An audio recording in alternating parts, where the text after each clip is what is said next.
Lo que vamos a presentar es el tema de artritis idiopática juvenil. Yo voy a empezar con la definición y la clasificación. Después va a seguir Rodrigo compartiendo algunos casos clínicos como para ejemplificar y ver también las diferencias entre las presentaciones en la infancia y en el adulto. Y finalmente Juan, que nos va a hablar un poco del seguimiento y el tratamiento. Bueno, la artritis idiopática juvenil se define por la presencia de artritis de causa desconocida que se presenta antes de los 16 años de edad y persiste por al menos 6 semanas. La IJ es la causa más común de artritis crónica en la infancia, es una causa frecuente de enfermedad crónica que lleva al desarrollo de discapacidad a corto y a largo plazo. Y como verán en esta definición, el diagnóstico es enteramente clínico y de descarte. Entonces, para entender un poco cómo se clasifica la IJ, que abarca un grupo muy heterogéneo de cuadros clínicos, tenemos que entender primero cómo fue la historia en la clasificación. Entonces, hasta el año 1995 existían dos enfermedades, en realidad dos nombres diferentes para una misma enfermedad, con los criterios clínicos de ACR que la denominaba artritis reumatoidea juvenil, y los criterios de Euler para el diagnóstico de artritis crónica juvenil. Entonces, en este sentido, estas dos clasificaciones tienen diferencias en la nomenclatura, comparten como punto en común el punto de corte de inicio a los 16 años y la exigencia de excluir otros diagnósticos. Pero cuando uno va a definir el tiempo que implica el diagnóstico de artritis crónica y cómo la vamos a clasificar, ahí surgen las divergencias en cuanto al tiempo. En cuanto a ACR se basa sobre todo en la forma al debut, y el Euler sobre todo en la forma de la enfermedad durante los primeros 6 meses. Entonces es así que surge el concepto y el término de artritis idiopática juvenil, determinado por Leilar, que cumple el objetivo de unificar estas dos clasificaciones y saldar esas diferencias que tenían consecuencias a la hora de hacer el diagnóstico y también para los estudios de investigación. Entonces, Leilar une estos dos y, como ven, respeta y comparte con las dos clasificaciones previas el punto de corte por debajo de los 16 años y la exclusión de otra enfermedad. Y basa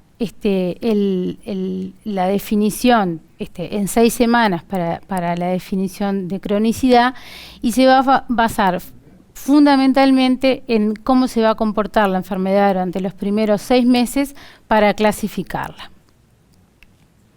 Entonces, dentro de esta forma de interpretar a la enfermedad, vemos que existen 7 subtipos, en el cual tenemos la artritis idiopática juvenil sistémica, la forma oligoarticular, que puede ser persistente o extendida, la forma poliarticular con factor reumatoideo negativo, la forma poliarticular con factor reumatoideo positivo, la entesitis relacionada a artritis o espondilitis, la artritis psoriásica y la forma indiferenciada.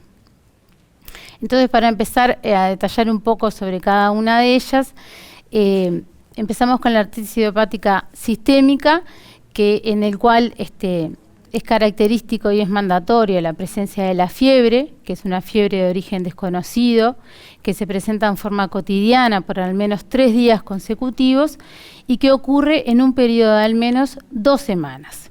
Y este síntoma mandatorio se va a acompañar de 2 criterios mayores o un criterio mayor y 2 menores.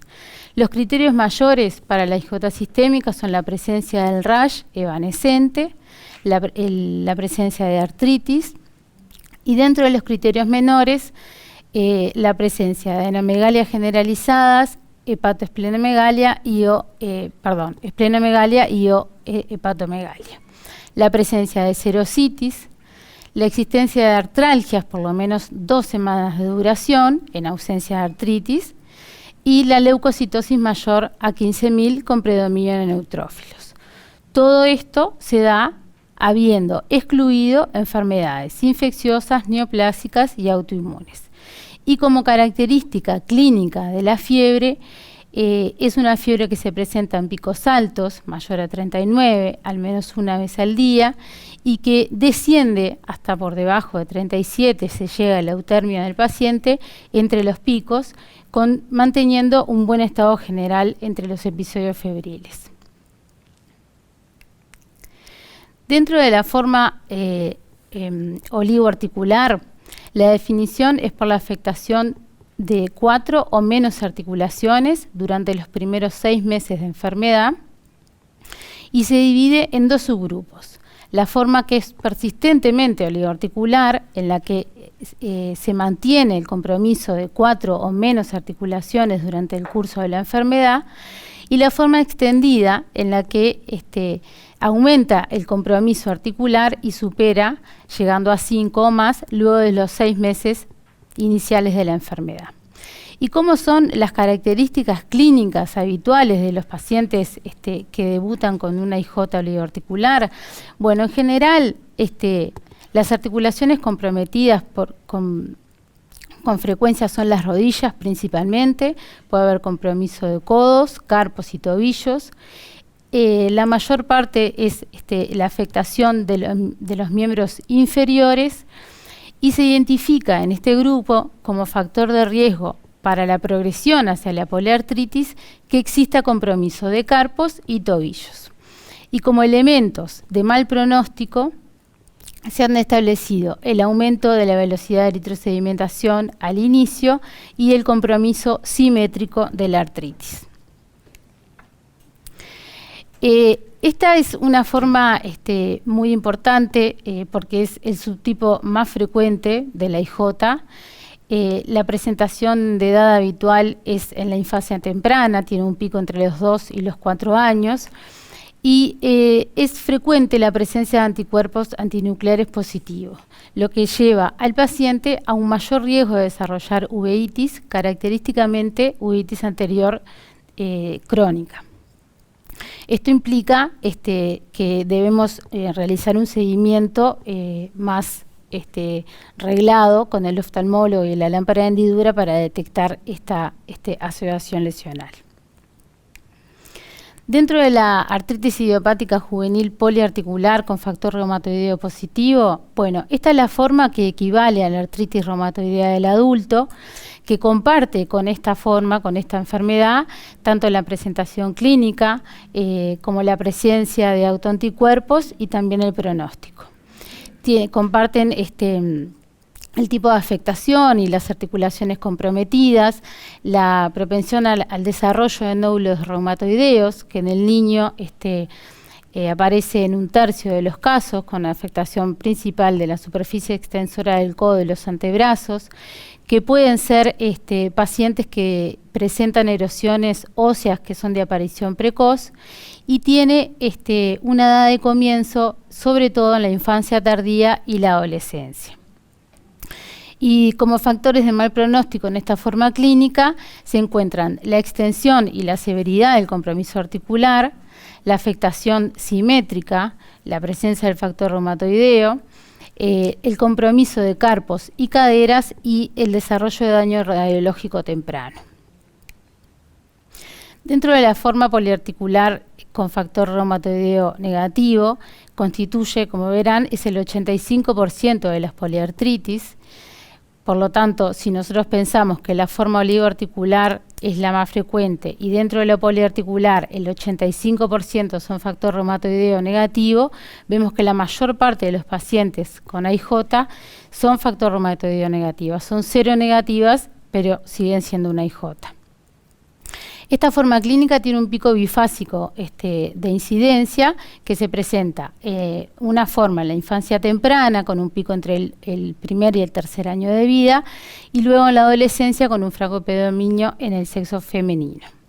Esta forma clínica también puede asociar anticuerpos y mayor riesgo de desarrollar uveitis. Estos pacientes también deben controlarse en forma seriada y regular con el oftalmólogo. La otra forma clínica, la artritis relacionada a entesitis o espondilitis, esta es una forma muy amplia que engloba varios fenotipos clínicos, que se define por la presencia de artritis periférica que debe durar 6 semanas o más, acompañada de entesitis, o que presente artritis o entesitis con dolor lumbar de tipo inflamatorio mayor a 3 meses y sacroileitis en las imágenes. O en forma más inespecífica, como con alteraciones aisladas, ¿no? Que puede haber artritis o entesitis, más 2 de los siguientes. El dolor a la palpación de las articulaciones sacroiliagas, que muchas veces aparece en la consulta al examen físico sin historia previa del dolor, referida por el niño. El dolor lumbar inflamatorio, la presencia del HLA-B27, el desarrollo de uveitis anterior aguda, en este caso diferente a las otras formas, que la forma que acompaña es la crónica. En el caso de la ERA, la espondilitis, es una uveitis anterior aguda sintomática. Y como otro elemento, la historia de espondiloartritis en un familiar de primer grado. Entonces, este cuadrito yo puse acá como para comparar al momento del diagnóstico la forma del debut en el adulto y la forma juvenil, ¿no? En el que la ERA es una forma indiferenciada de espondilitis y que comparte, digamos que encuentra como un punto en común a la forma del adulto al momento que uno considera el dolor lumbar inflamatorio, las imágenes, para como un continuo de una enfermedad. Como verán, la otra forma de la IJ psoriásica que queda excluida, queda separada en un punto aparte con respecto a las espondiloartritis, se define, es muy poco frecuente en la infancia, se define como artritis más psoriasis o artritis más 2 de los siguientes elementos. Psoriasis en un familiar de primer grado, la presencia de pitinonicolisis y la dactilitis. En general, la forma de presentación puede ser un varón de mayor edad, con compromiso axial y entesitis, y otra forma que se da en las niñas más pequeñas, con una forma más oligo o poliarticular, que se acompaña de un ANA positivo y que también se asocia a un mayor riesgo de uveitis. Y puede existir en el niño el desarrollo de artritis muchísimo antes que el desarrollo de las lesiones cutáneas, incluso una década antes. Por último, la artritis idiopática juvenil indiferenciada, que es aquella que cumple más de un criterio para un subtipo o que no la podemos incluir en ninguno.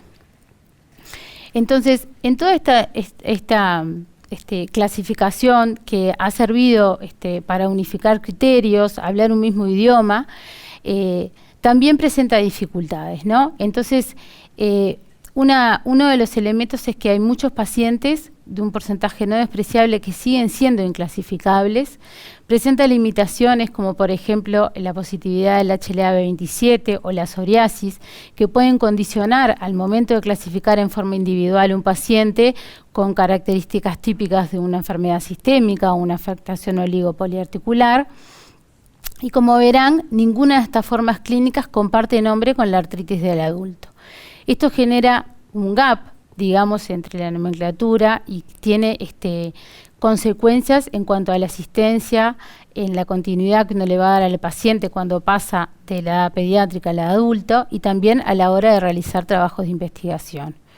Y como otro defecto es el punto de corte arbitrario de la edad de 16 años para definir la IJ. Entonces esto plantea, y seguido a estudios genéticos, la necesidad de entender un poco más la enfermedad desde un punto de vista fisiopatológico y qué asociaciones genéticas presentan.